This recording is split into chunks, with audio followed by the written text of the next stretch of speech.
Alright guys, welcome back to another episode on Phil's Works YouTube channel. I am Phil and this is a 1982 cone shovel. So basically in this video, I'm going to go through and assemble the bottom end of this shovel head.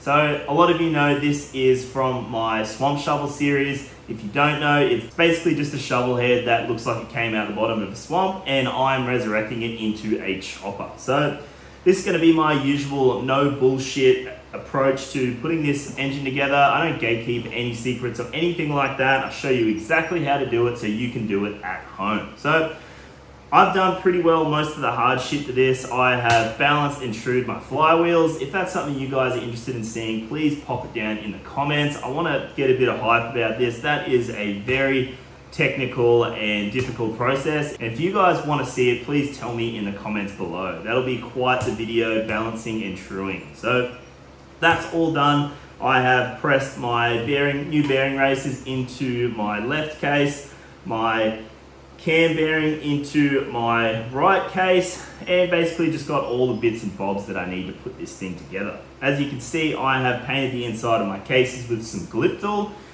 A lot of people ask what the hell that is. It's just sort of a red paint that sort of seals up the pores of your aluminium. You know, all the really early engines are quite porous and you get a lot of oil actually seeping straight through the cases. So this Gliptal just sort of seals up all the fucking holes and bits and pieces that those terrible early castings have in them, and it stops it from leaking basically. It also helps the oil return to the sump quicker and all sorts of stuff like that. Stops, you know, staining all your aluminium. It's quite good stuff. I really recommend using it.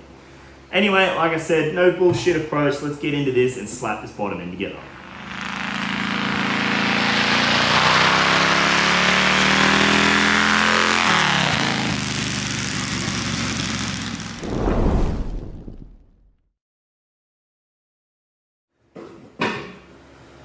Alright, so first thing we want to get into on putting this crank in these cases here. So on all engines after 55, so 1955 and on, they have what's called a Timken assembly. So your left-hand case has two tapered bearings in it. The idea of this is the tapers face opposite each other. So they're both like this. So both the races in the case are opposite, and then both bearings on your sprocket shaft are going to be opposite as well. So the idea of that is when you lock your main crankshaft nut up, so that's the nut that holds like your primary drive and all that sort of shit on. When you lock that up, it actually locks these two bearings together, and that stops the crank floating in the cases. So that stops all this axial movement in the cases. So the idea of that is when you buy a kit, right, it comes with both bearings, both races, and it comes with two spacers. They are super important, these spacers. And these spacers go, one of them goes in between the bearings here like that, and then another one goes in between the races in the case. So the idea of that is all this assembly has been fitted together and it has been sized. So that means that it's all. So when you lock this thing together, it has a set end plate. So it's about 4th thou if you want to check it. But when you lock everything together, it has end plate.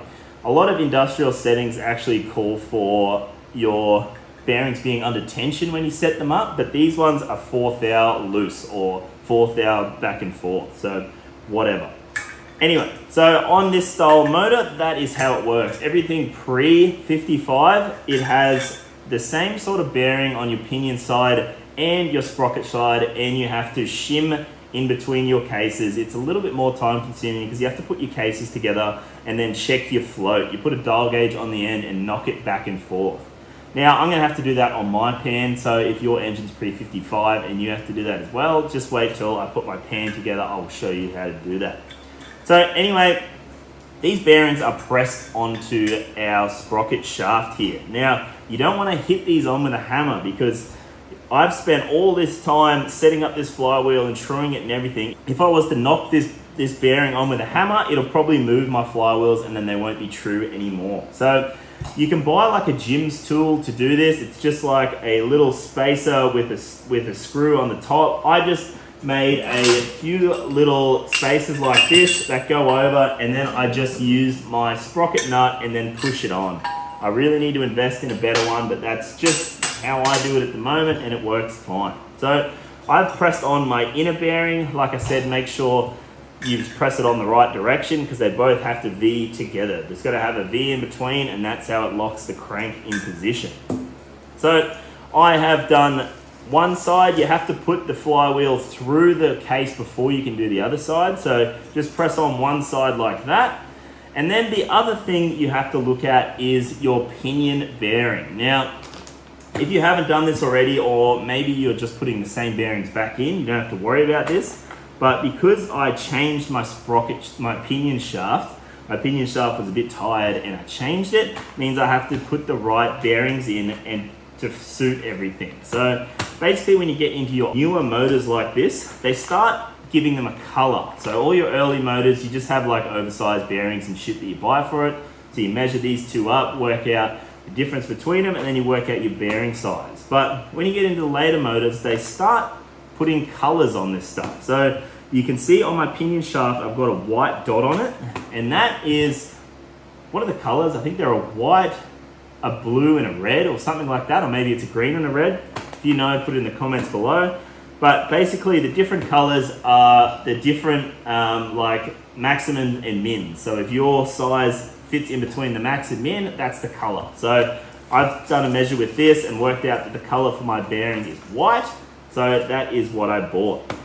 The other thing that I want to get into is you can buy an upgraded bearing for these shovel head engines. Your earlier stuff, usually they run a split type pinion bearing. So you've got two the same sets of rollers, but your upgraded style, which is what your Evo runs, they're just one long roller, and that is perfect. It handles more load like that. The longer the roller is, the more load it'll handle. So I'll talk more about that when I start to put it together, but that's basically where I'm at with this thing. So now that we have our left side bearings all sorted out, I'm going to set this case up on some wood so that we can stab our crank into there, and then we can start gluing these cases together. It really happens quite quickly once you have everything to this stage. So let's glue this bitch together.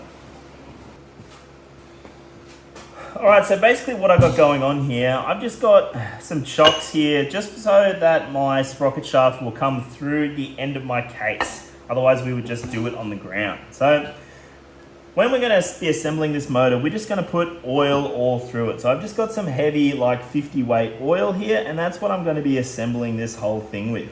If your motor is going to be sitting for a little bit longer, or maybe you're not sure when it's going to run, just put it together with like some motor honey or like something super, super thick so that all the oil doesn't drip away from your, your crucial parts like this while it's sitting around in storage. So oil up all your little spots like that, your inner race, your bearing and everything, and then we just fucking drop this thing in here. It's pretty freaking simple, really. Just like that. So to make sure she spins nice like that, spins super freaking nice. So now that we got that thing sitting in there like that, we just want to go through, if you haven't done this already, you really should check your pinion bearings before you put your crank together, so that you can set it up in your cases and spin your pinion shaft. That is the little trick to it. I've already done that, so if you haven't, but you're still putting this thing together, whatever, take your freaking pinion bearing out, and we're gonna sit it on there and set it all up, and then test our right side case. Make sure that fits nicely and everything before we put the glue on here and get it all ready to bolt together. So I'm gonna do that right now, and then we'll come back when I have this thing ready to glue and bolt together.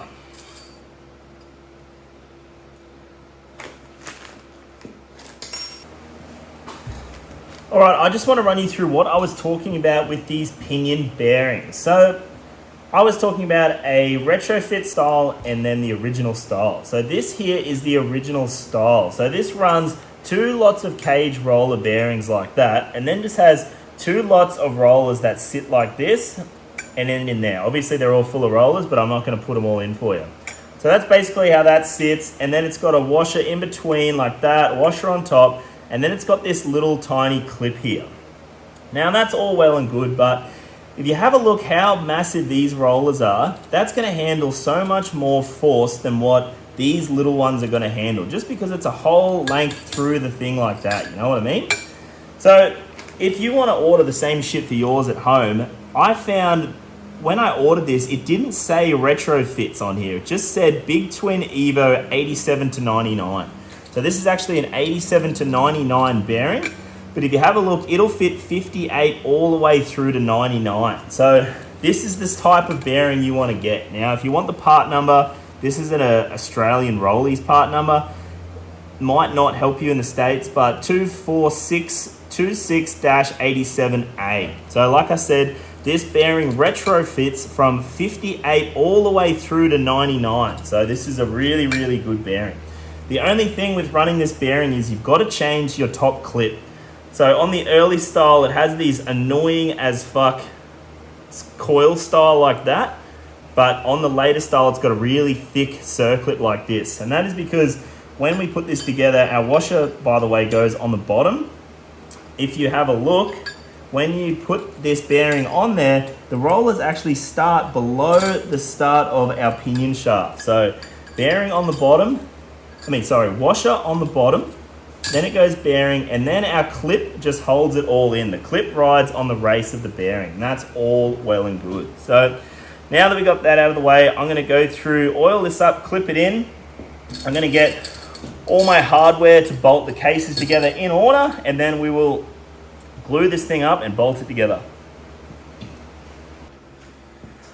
All right, as much as I agree that being organized is for losers and squares, this is the sort of time that it really pays to be organized with your shit. So you don't want to glue this thing up and realize you have an issue here, or realize you haven't got your bolts ready, or you fucking lost your spanners or whatever. So you just want to get everything in order that you're going to need to bolt this thing together, because when you put your sticker in this thing, you know, it's not going to wait for you to go off. It's just going to start going off as soon as you put it on there. So you want to have your ducks in a row so you can just slap this thing out. So basically a good little tip, before you put any glue on or anything, just test fit this case first. So test fitting this case is going to ensure that when you put your glue on there, you know, you're ready to go. You're not putting on there for no reason. There's nothing worse than having to take it back off. Look at that. That fits a fucking treat. You want that thing to just slide in there like that. So got to be happy with that. So that all fits. Now what we're going to do, I'm just going to go around with some brake clean and clean up our surface that we are going to glue up. The other thing that this is handy for, when you're going around, you can find some little, you know, nicks or something that you don't like. Get your little file out, get rid of them. Any little nicks or bumps or anything is going to protrude and hold these cases apart. You want these cases to mate nicely. So just go through, make sure you haven't got anything. Maybe you've bumped it or dropped it or done something while these cases were apart. So go through, have a good look before we put the glue on.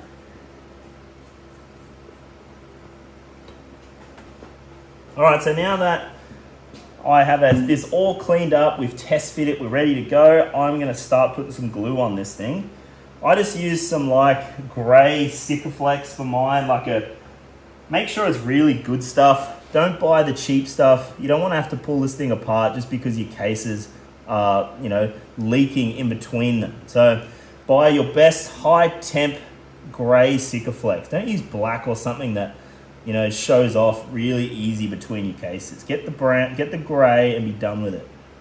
So you don't want to be too ginger with this. What I mean by that, you put too much on, it's going to squirt and like go inside your cases. You know, if you get too much in there, you'll get those little stringy bits that are just falling off. And if that goes through your oil pump or into an oil passage or something, that is going to choke your engine. So don't put too much of this stuff on there. Just a nice little bit like that. Try not to get it inside like I just did there. I fucked that up. I like to be pretty surgical with this stuff. I like to take it all off once I've bolted the cases together and everything. Just make it look really, really nice. Why not you're doing the job, why not, you know, do it to the best of your abilities. Don't half-ass shit. I'm not going to say you Americans are really good at it, but some of you are getting a little upset that I keep saying that. Alright, so I'm just going to go through and do this one. We can probably fast forward and I'll see you on the other side.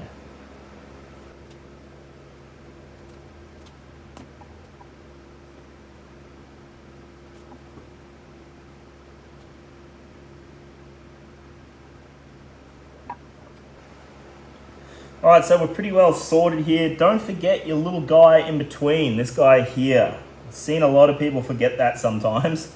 Not that it's the end of the world, but you want to get this stuff the whole way around.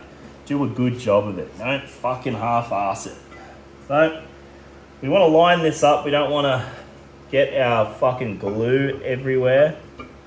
So line it up nicely with the holes. Just like that. So, like I said, got me ducks in a row. I have all my bolts here ready to freaking go. So I don't have to go looking for them or cleaning them or anything like that. They're all ready to go. I'm going to put a tiny little bit of Loctite on these ones that go into the case. Just some blue. Don't put fucking red on it. You'll never get the things apart. You pull all the threads out with it. So I like to put new washers and nuts on this stuff when I put it together. Why not? Just do the best job that you freaking can.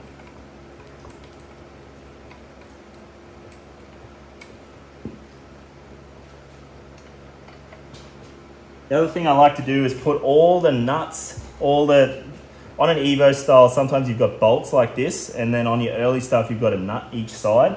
When it's bolts like this, I like to put them all facing the show side. So our freaking cam side or exhaust side or whatever you want to call it, our A side. I always like to make it look nice facing that direction, because that's the direction everyone's going to look at it from. So make sure you test where your bolts go and put them all in before you start tightening them up, because you'll probably put them in the wrong spot the first time around. It's pretty easy.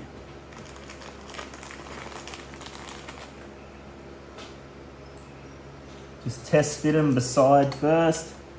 Make sure they're right.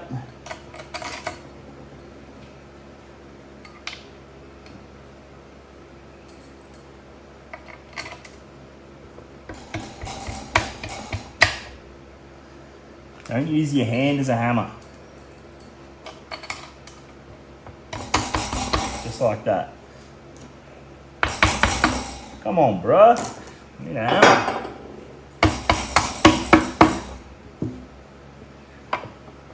I'm missing my center one, which is pretty standard. They're always like a carb support or something, and they're never there. So I don't know where I've put that. I'll have to go and find it.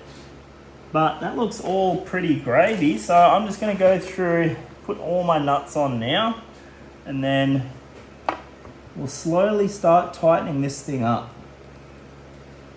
Oh, come on, you prick.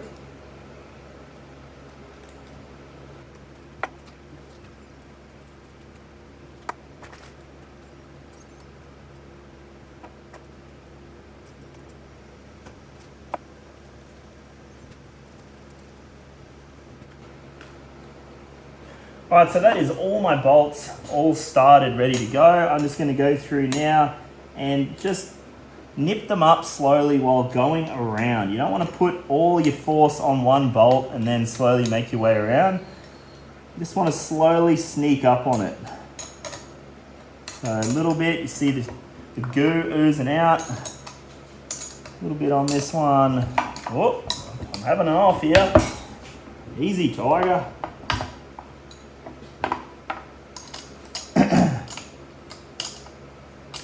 Little bit.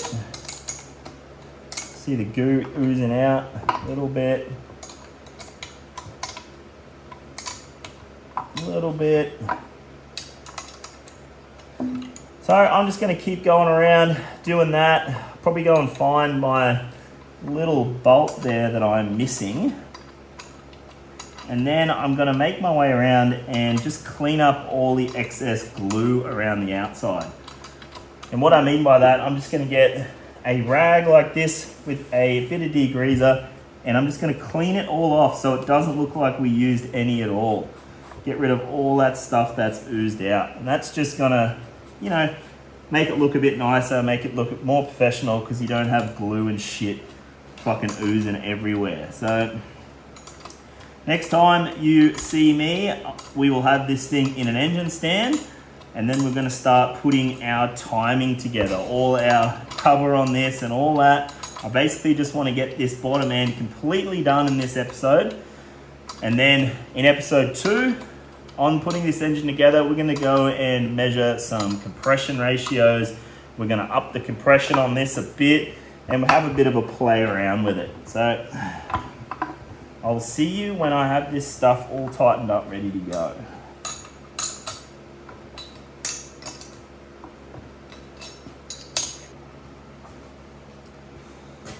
So I've got this thing all bolted together, all cleaned up. I went through and put the other Timken bearing in, and I oiled it up. So to stop the oil just falling straight out, I put the crank seal in as well. Now, just remember, for you players at home, it's really crucial which direction you put this crank seal in. So if you put it this direction, which is the spring on the inside, that stops the oil from coming out, and that's what you want to run on a dry primary. But if you run a wet primary, you want to run it the other way around. So your little spring is on the outside. So this is going to have a belt drive, so this is the direction that I want it. So now that I've got both bearings in here, this thing will turn super, super smooth.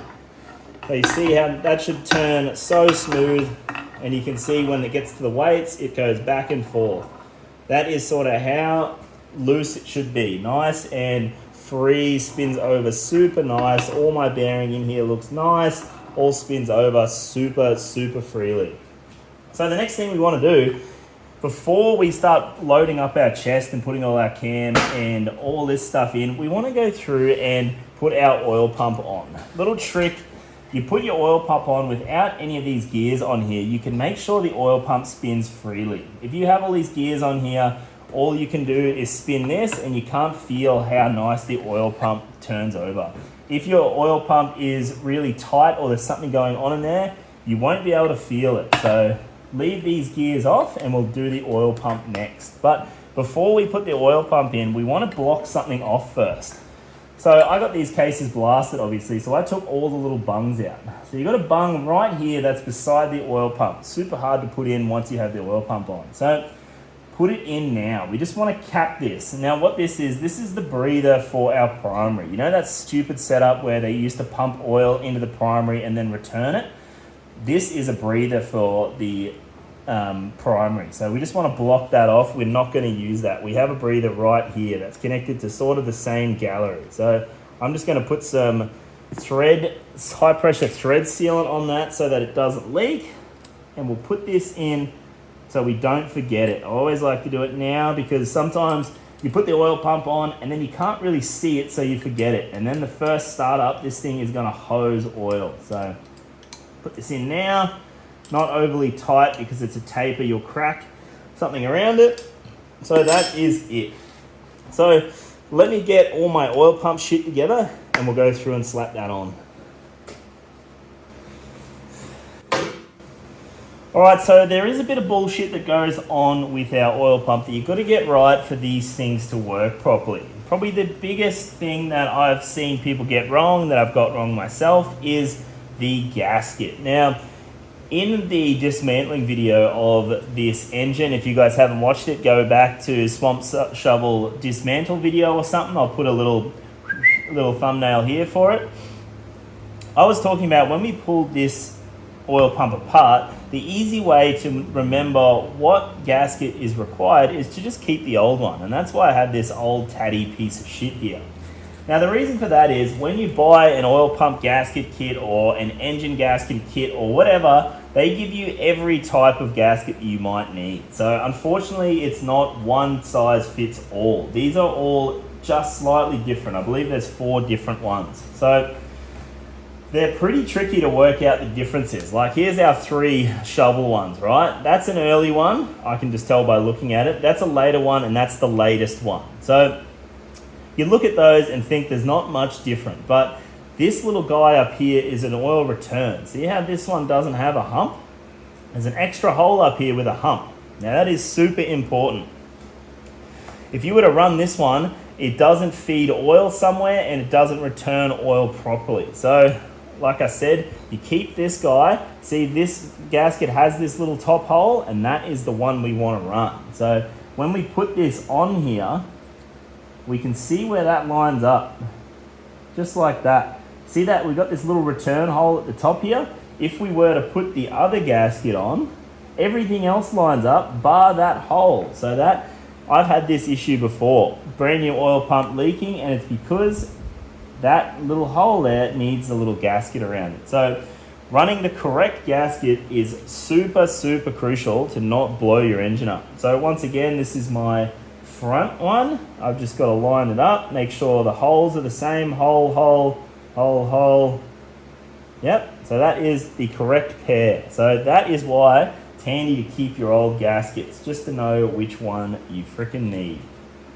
So that's gaskets sorted. What other weird shit goes on with these things? So basically we have, the way this pump works, it's a gear driven pump. So gears work like this, and that pumps the oil. So our scavenge side is bigger, and when I say bigger, it's thicker than our pump side, and that is because if you were to have a pump side bigger, it would pump more oil into the engine than it can remove. So it always wants to remove more than what it can pump in. This being a dry sump system, maybe you don't know what a dry sump system is.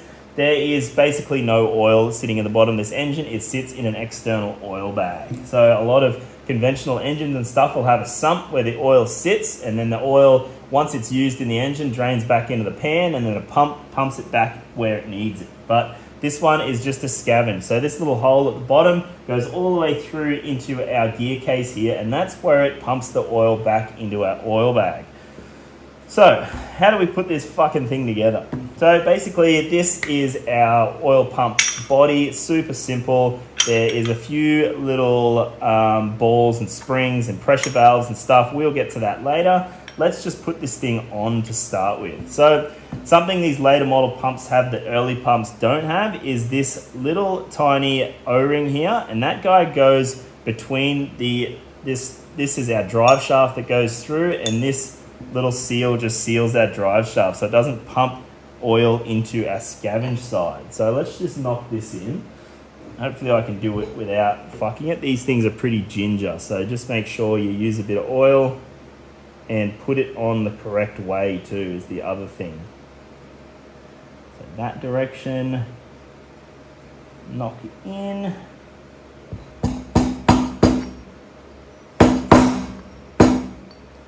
Sweet, that's all it is.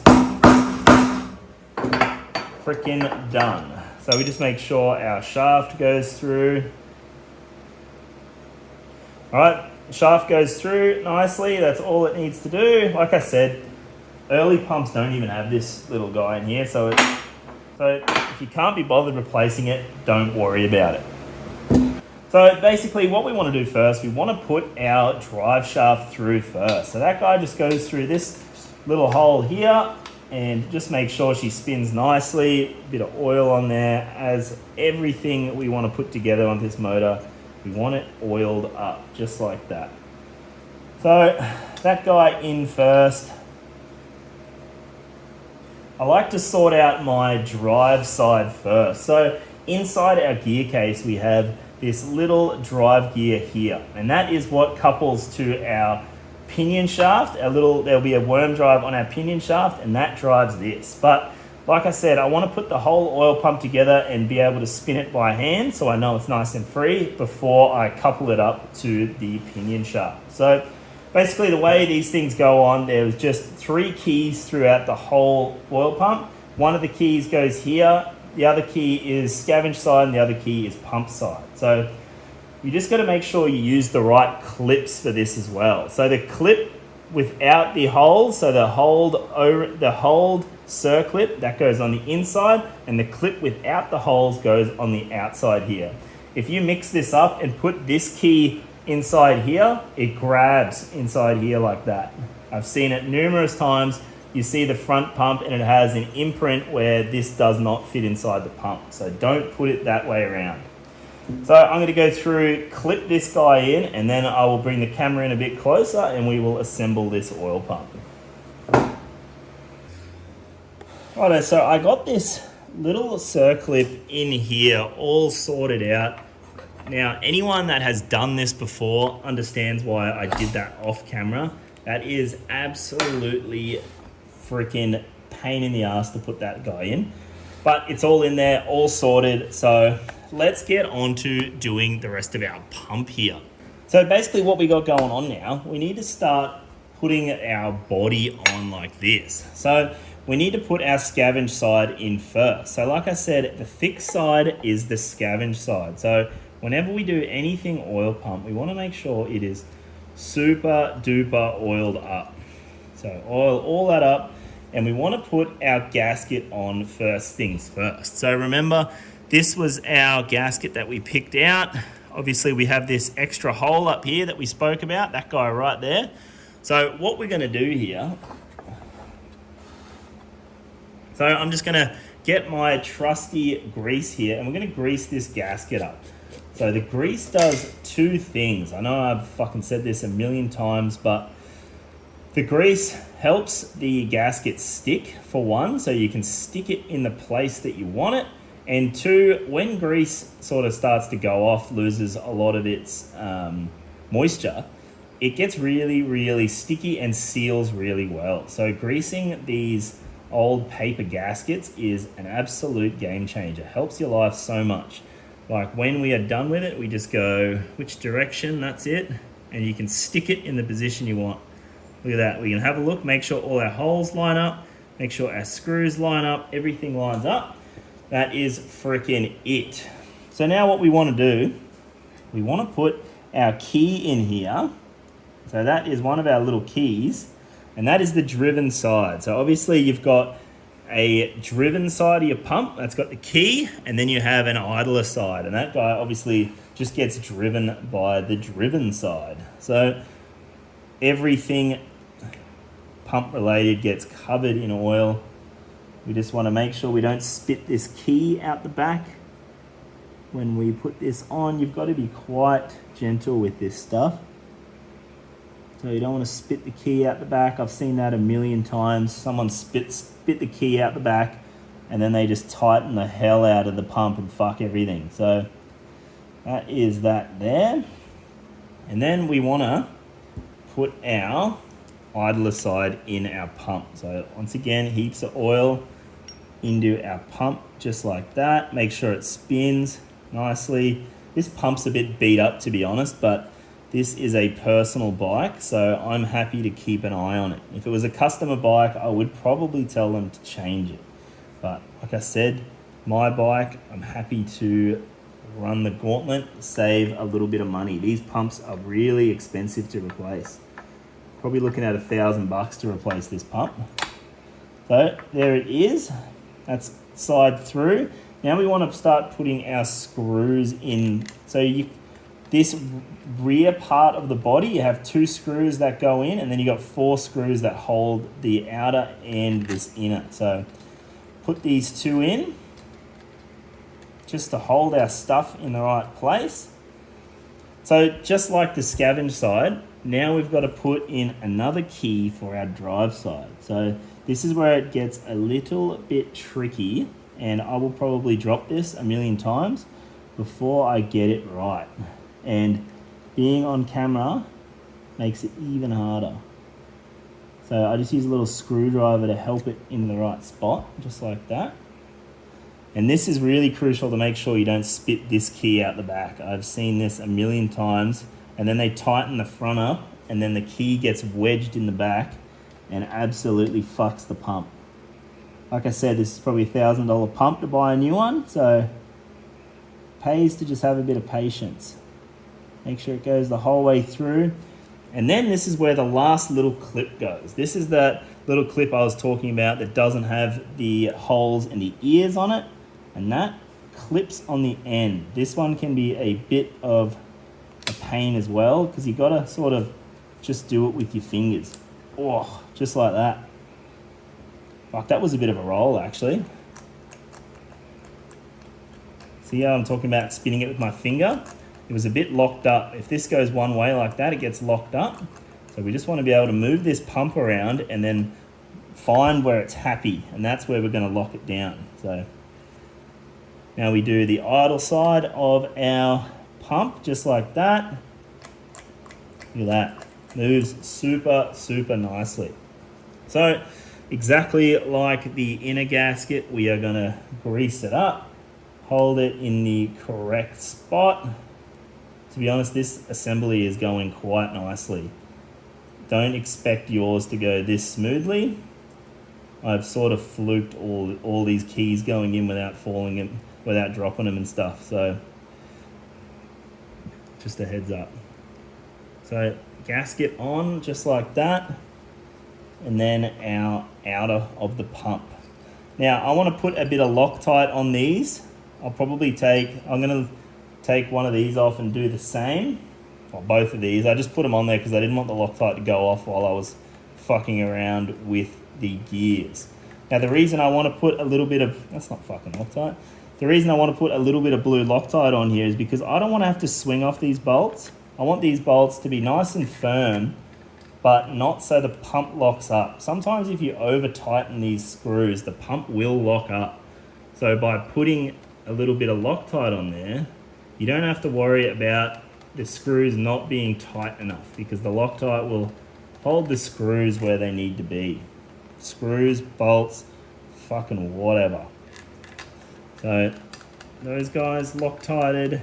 Now I will Loctite the outside ones, the body of the pump ones. Jesus, easy there. Be very gentle with these gaskets. They fucking break so easy. So a little bit of Loctite. Someone cut the hole on my Loctite too big. Alright. Bolt in. I've got this in the way. So if we put the bolt through, we can line it up with the gasket a little easier.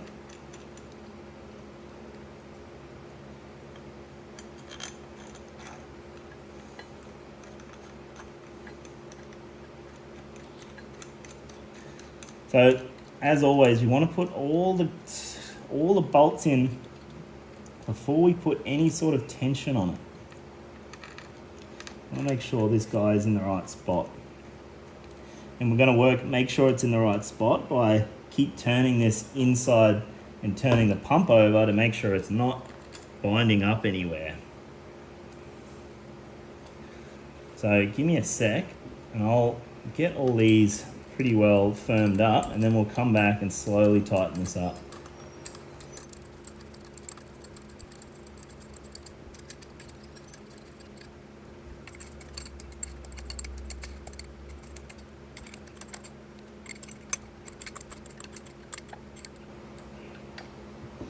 Alright, so I've got most of the bolts all sort of buttoned up there. What I'm going to do is I'm just going to keep my thumb in here and keep moving the gear. I know it's hard for you to see, but I'm going to keep moving that gear like that with my finger while I am starting to tighten this up. So I know that it's not binding. So I like to just move the body around a little bit and find the loosest spot. So somewhere there seems nice and loose. And it also pays to sort of line the outside body up as well with the inside body of the pump. Seems to like that. So a little bit of, yep, still turning nicely on the inside. Yep, still free.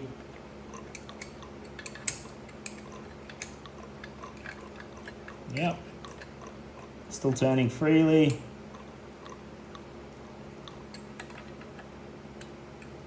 See, now it's starting to lock up. This is what I'm talking about. See that? Now she's locked up. So that is what we are trying to stop from happening. So I've just gone, so now we need to find where it doesn't lock up, because it's not happy. I'm going to loosen this and move the body around a bit. Something like that. So I had a problem with the oil pump locking up like we were talking about. So all I did to take it apart, I was able to, you can leave the keys for your both drive sides and your end clip in. And all you do is take your inner clip out and the whole lot will pull apart in a single assembly. So all I did was I just left the gasket on here and had a look at it. And you can see right here where the gasket is starting to pick up. So what's happening is the gasket was getting caught underneath the wheels, so underneath the gears. So when we locked it down, it was underneath the gears and locking up. So this is the stuff that we are looking at. So this is why we do it with our fingers before we put this stuff together. So we can test feel all this stuff and make sure it is correct. Make sure that we can spin it with our finger before we put it all together. So I'm going to see if I can just, it's sort of damaged it a little bit. See if I can just take that little bit off there, reposition my gasket here, and then we're going to try again. Hopefully it doesn't get caught under there again. So let's freaking try again, eh?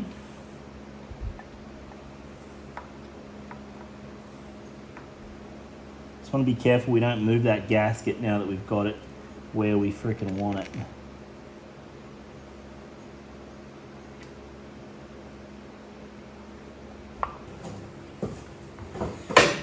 Alright, so I had a bit of a fight with my oil pump, but finally I have won.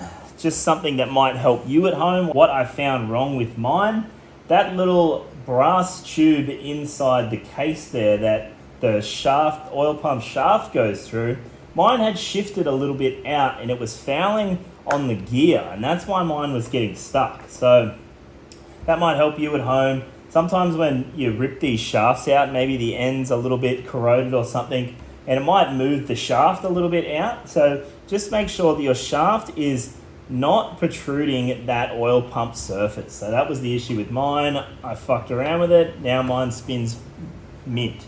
So the last thing we're going to do with our oil pump is just sort out our plunger and our freaking ball here. So what we've got here, we've got these two channels here in the oil pump. So this rear one here is what basically stops your wet sump. So it has this little ball on the bottom and that sits in a little seat, right?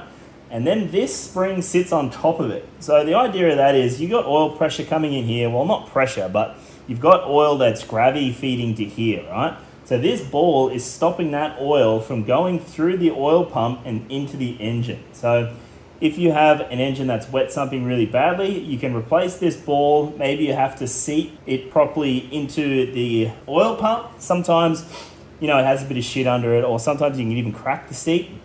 Sometimes just replacing this ball helps you out a lot. So let's go through and put that in first. I just like to oil the thing up, drop it in there, and then the spring, if you want a little bit more pressure on it, you can always do this. That will help that ball seat a little bit and stop it from wet sumping. You don't want to put too much of a spring in there or it'll be too hard for it to get oil. So just put our little cap on. The caps have little O-rings. Just make sure you replace that shit. If you buy a gasket kit or something, it will come with said O-rings like mine did. So that is our wet sump guy. And the next guy is our oil pressure shuttle. So this shuttle here basically sits in there like that. And when this thing gets oil pressure, it pushes the shuttle up. And then once you have too much oil pressure, this shuttle will go past a bypass hole and it will bypass. So this shuttle's just doing this, and that is regulating your oil pressure. Super, super important little thing here. When I pulled this oil pump apart, this was stuck. So if you were to start this engine, this thing would probably have absolutely no oil pressure. So I'm just gonna put a little bit of oil in there on top of that, make sure it seals nicely. Put this on, lock our cap up, same thing, new O-ring, and our oil pump is completely set up here.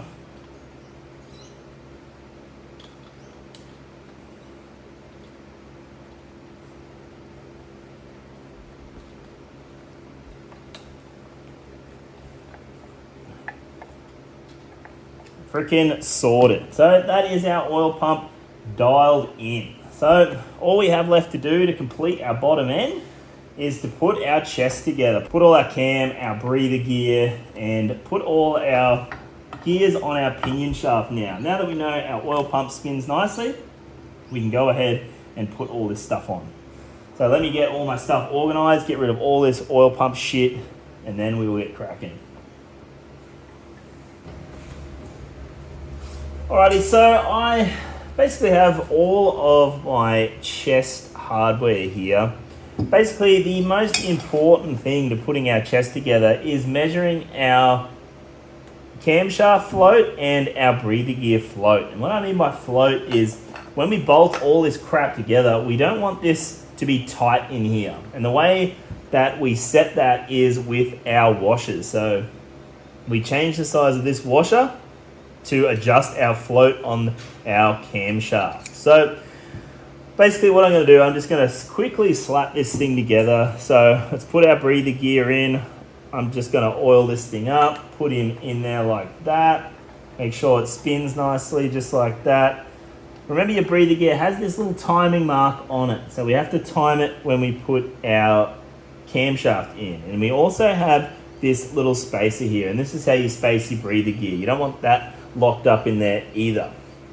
So probably before I do that, we want to go through and put our pinion shaft gearing on. So there is 2 keys to our pinion shaft. So depending on what year model your engine is the keys and all that sort of stuff. So just check in your book what year you've got and what keys and stuff you're supposed to have. Some of them have springs and all sorts of shit, but this one's pretty straightforward. So this is our worm drive for our oil pump here. So that guy, I'm just going to oil that guy up a little bit too. This thing's going to be covered in oil its whole life anyway, so you might as well cover this thing in oil. So just have a look at the witness mark on it, which way around it goes. Not that I think it would fucking matter anyway, but it's been that way for a certain period of time. Why not make it that way again? So I have already put the key in this side, although I think it needs a little bit of a, just to start it. So key, obviously it has to be keyed. Come on, bro.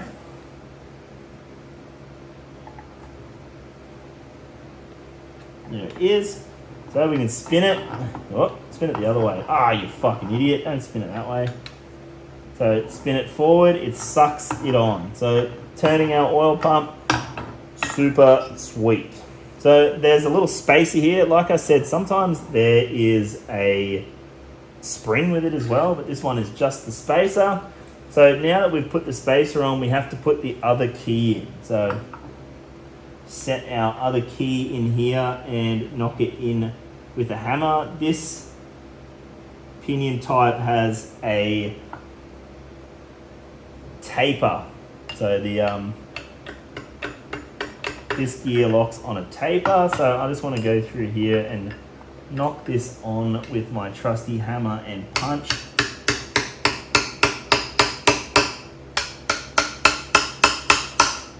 Just like that. I'll give it a little, make the front a little bit lower. Then once again, let's oil up our little gear here. This is the drive gear for our cam and all that sort of gear. So put that on, push that back, just like that. And then we have our special little nut here. Now this nut, you need a special socket for. So if I fucking got it somewhere, let me go get it. The other thing I like to do when I put these nuts on the end of the cranks, I like to put a bit of anti-seize on there. I've had a few of them lock on there. I'm not exactly sure why, but a bit of anti-seize will ensure that doesn't happen. So these sockets, like I was talking about, it's a square. So it's not a conventional hex or anything like that. It's like a rectangle. So you need a special tool to put these on. And you don't need to give it a... They also, when you have the tool, this is a left-hand thread. Don't want to go crazy. That's all it needs. Hey! So now we just suss this out. Look at that. Oil pump turning nicely. Everything working as it should. So this pinion drive gear that we just put on has a timing mark on it as well. So what we need to do here, let's oil up our camshaft. So this guy here is a retainer that stops, see these two little wings it's got, and that stops it from spinning. That sits inside your case there. Make sure you got it the right way around, and stops it from spinning. So that needs to go at the back, and then the spacer I was talking about that adjusts your float goes on the outside. So spacer, our little thrust washer, and then we'll just oil this guy up. And what we're looking for, our cam has two marks on it. So one here and one here. So one is to line up with our pinion gear and the other is to line up with our breather gear. So let's turn this around somewhere there. How does that look? Fucking terrible. So let's move that out. That's it there, but this guy's in the wrong place. That's it. So cam gear lining up with our pinion, cam gear lining up with our breather. So that is now in the correct spot. So it doesn't matter when it moves like that. The other way you can check, do a rotation, and then our two rotations, 2 to 1, and it'll all line up again. There it is. So our cam rotates twice when our crank rotates once. So they're always 2 to 1. So 1 rotation, 2 rotations, lines up again. Sweet. So all we got to do now, like I said, we want to measure this float here. So in order to do that, we need to put the gasket on and basically have this thing in completed arrangement to check the float. So as always with our paper gaskets, bit of grease on there, grease this guy completely up, and then we can stick it on there, and we have to have all the bolts to torque. We have to have everything in its finished state in order to measure this. So what I like to do is get everything ready to be left there, and then if the float's good, we don't have to come back. But if the float's no good or it binds up or there's too much float, then we're gonna have to pull this apart and change our washers. So something to keep in mind. So there's 2 locating tabs that'll hold this on for us while we put the snout on. Our chest, I have gone through, if you guys haven't watched the video pulling this thing apart, the chest and all the cases were absolutely corroded crazy. So you can still see a bit of this chrome on here. All I did was buff all the exposed aluminium, and that's sort of what it looks like. This is a budget build. I'm not, building a show bike or anything out of this, so I want to use all the parts that it came with. So, that doesn't look too bad at the end of the day. It's going to be a crusty chopper anyway, so not the end of the world. So I'm just oiling up all these little bits and bobs, and then let's whack this on. So remember, line all this jargon up.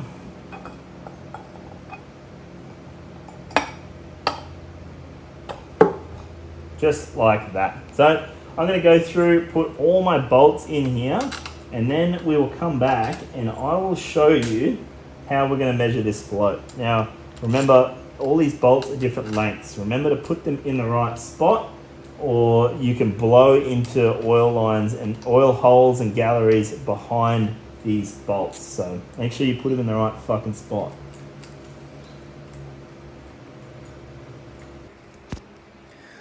Alright, so I have all this bolted up here, right? So this is all in running condition. So that's bolted up, ready to go, done. It needs to be all torqued down, bolted up, ready to go. And then we come in here, before we put our lifter blocks in, we check our float. So get your old trusty little screwdriver there. Let's start with, let's see if I can see it. Let's start with our breather gear. So you just jam your screwdriver in there and knock it back and forth.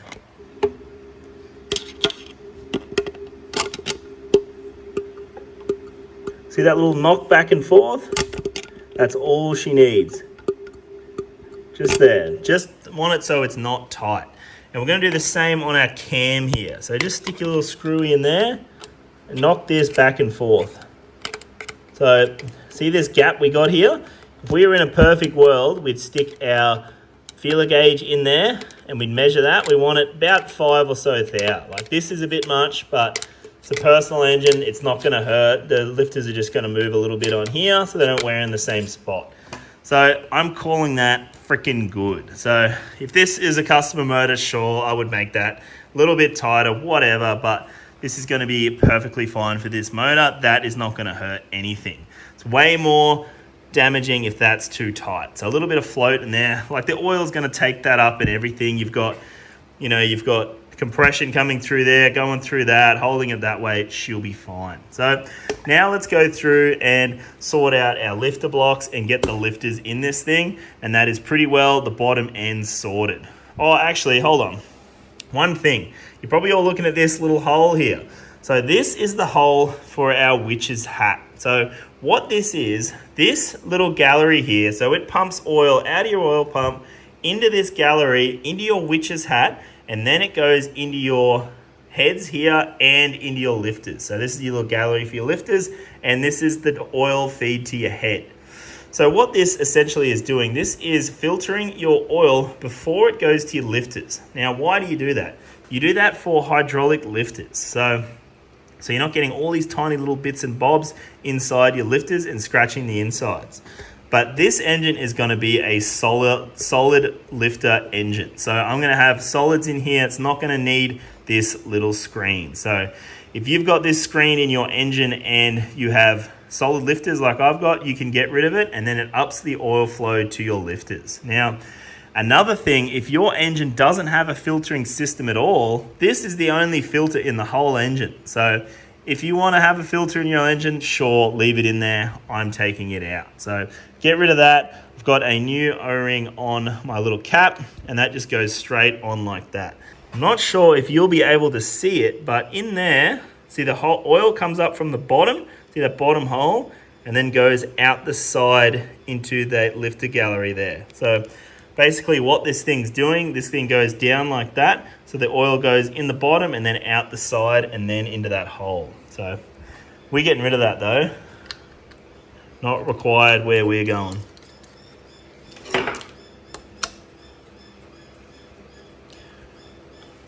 Done.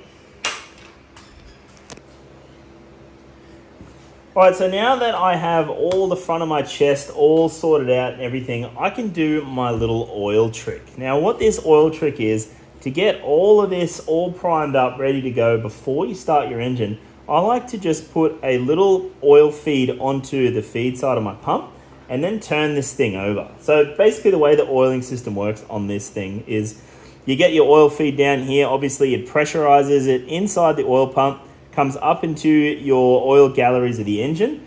So basically to feed the crank, it comes through the snout across and then through your pinion shaft. Your pinion shaft has a hole the whole way through and that goes up into your big end. So that is probably the most critical one. So what I'm doing here, I'm basically making sure all of our oil galleries are working. So that's the main one, like I said, goes through your chest, through the pinion into your big end. And then the next one will go out through your oil screen here that we took out, obviously. That goes up to the heads here. And then we have our little feeds into our lifter blocks. So basically what I'm going to do, I'm just going to turn this thing over. Remember this thing rotates clockwise, so it rotates this direction. And we're just going to turn it over and you should be able to see the oil slowly start to come down here. So see the oil going down my little filler? So the oil pump is pumping it somewhere. So now we just got to wait for it to go through and turn up somewhere, basically. I'm expecting it to turn up here first. So that is our feed to our head. So we just keep turning this over. See, we don't want to get any air in there, so I'm going to keep filling this up as we go. This oil is almost out, so this is, let's fill that up again. You seeing any oil down there yet?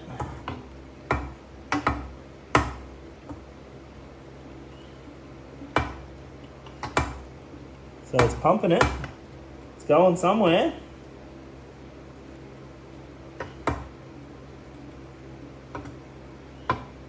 Am I seeing it at my big end yet? No, my big end still looks quite dry. Like I said, I'm expecting it to come out there first.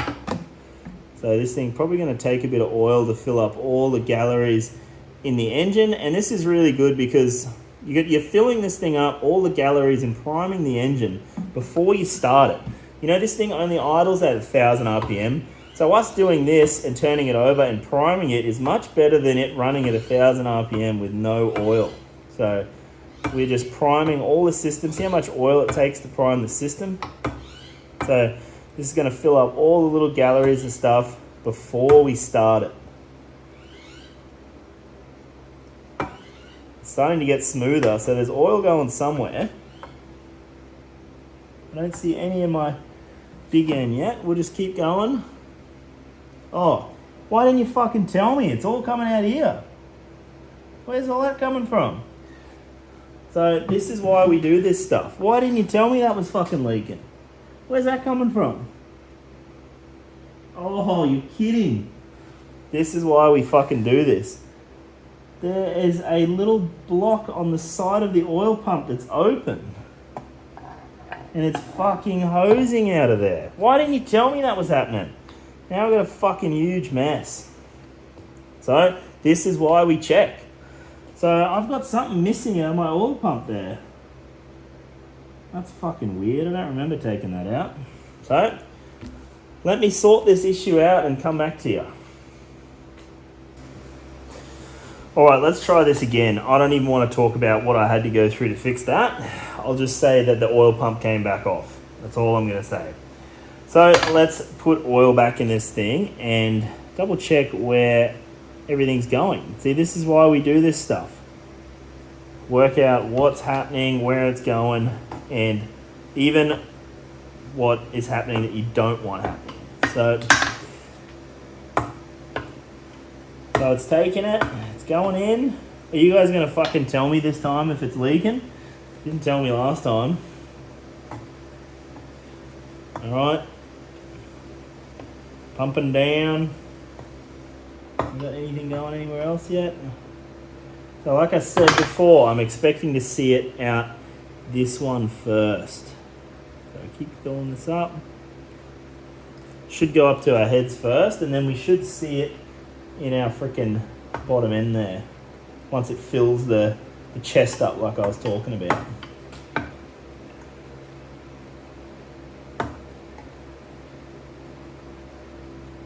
Oh, see that? There she blows. So that's a good sign, means it's going where we want it to. So I've got a little cap for that.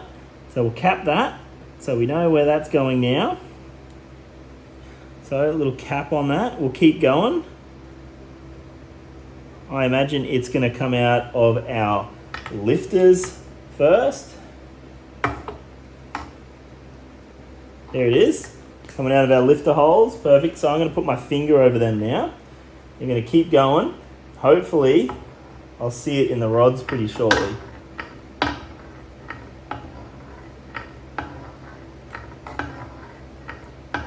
Still going down. Yes, it is.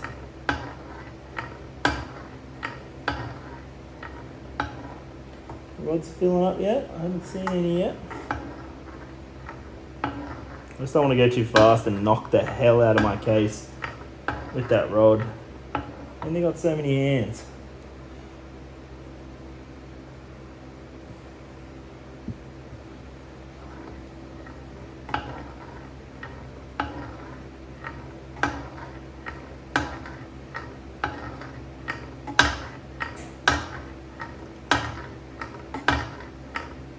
Got a bit of cavity to fill up. It's got to get into the chest and everything like we're talking about. So I would expect to see it pretty shortly, but I'm not sure where else this oil is going to be going.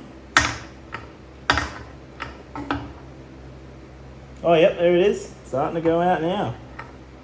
So I'll give you a look in here and I'll show you what we're looking for. It's basically your rod will fill up. See the pressure we've got here. That is what we want. Where's my torch? Oh, where the fuck's the torch gone?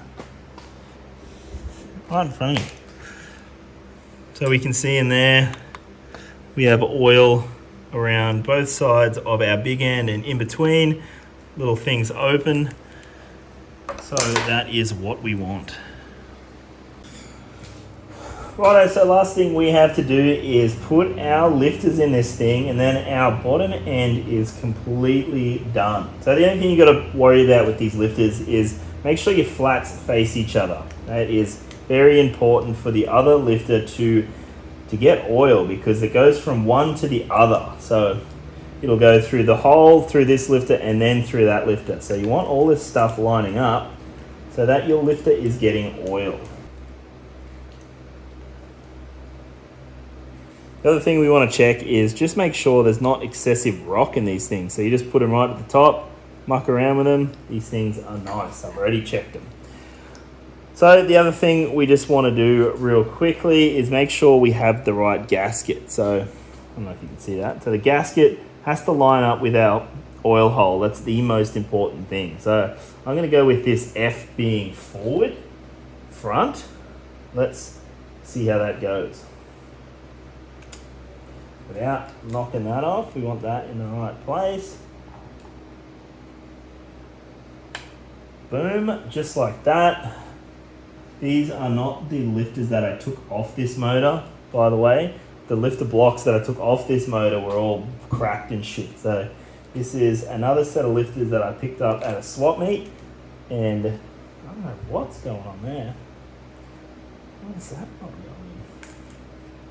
There isn't that one, but buck knows. Anyway, same thing. Oil the hell out of these. Put them in their homes. Flats facing each other.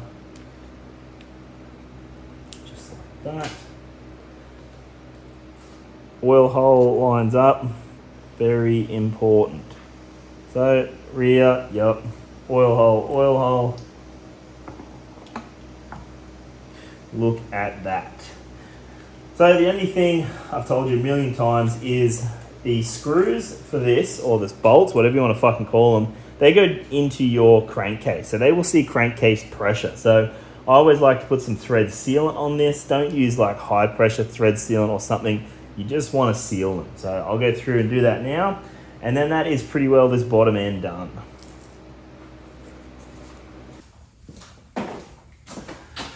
Yes, that is the end for this bottom end rebuild of this cone shovels, but it is not the end for this engine. In the next episode I'm going to do on this engine, I want to go through the top end and sort of do some measuring. I want to measure the compression ratio of this engine. This thing came with some pretty fast pistons. I believe these are Wiseco 9.5 to 1, but I'm not 100% sure. So I'm going to go through, I'm going to show you how to check the compression ratio of your engine, and then I'm going to go through and I might even work out a bit of valve geometry. I might even put a bit of plasticine in here, sort of dummy assemble this engine and turn it over and make sure I've got plenty of valve clearance to my pistons. So a lot of people ask how they can support the channel. I do have these shirts. Unfortunately, I'm sold out of every size but 2XL. So if you're a big dog, please get in there and buy one of those shirts. So for the moment, while I'm busy restocking these shirts, best thing you can do to support the channel is please give us a like or a comment or a subscribe if you aren't already, and I can do heaps more of this stuff. You know, I'm not gatekeeping any of this information. I'm seriously putting myself out of work, showing you how to do this. So it's the least you can do, really. So like I said, that is the end for this episode, but not the end for this motor. Hit the subscribe button and keep up to date with this motor build and everything else that I got going on in the shop. So I'll see you on the next one.